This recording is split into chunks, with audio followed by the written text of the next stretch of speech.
केउंझर महिला महाविद्यालयर अतिथि अध्यापकों अस्वाभाविक मृत्यु घटना गिरफ हेले पुरुष बंधु जहां गिरफ करिछि टाउन थाना पुलिस।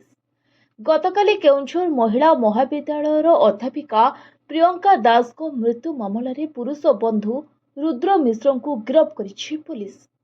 गतकाली प्रियंका परिवार रुद्र मिश्र नारे थाना रे हत्या अभियोग करथिले। एही घटना को नहीं हत्या अभियोग आनिथिले परिवार लोके। महिला महाविद्यालयर होम साइंस अध्यापिका प्रियंका दास गत 2 वर्ष पूर्वे एठारे अध्यापना करुथिले। तांको घर बालेश्वर जिला तालपदा गाँव।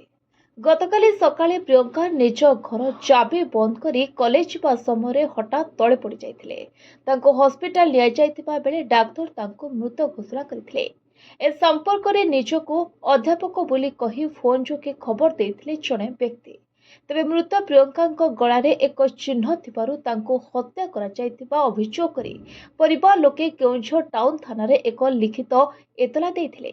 फोन करिथिबा व्यक्ति केउंझर पुरुणा बजार रुद्र मिश्र बोली एतला रे प्रियंका परिवार लोके पुलिस को जणाइथिले।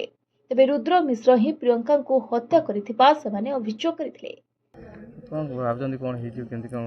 जना हो सन्देहजनक मृत्यु जना हो बेकर दाग चिन्ह रही रस्सी दाग चिन्ह हत्या सन्देह ना आत्महत्या ना हत्या सन्देह किए हत्या करछि आपण भाबुଛନ୍ତି ना सेटा सर कहि परिन सठी सर कौन जानि केंति कौन जानले एवं आसिल देखले झियो को देखले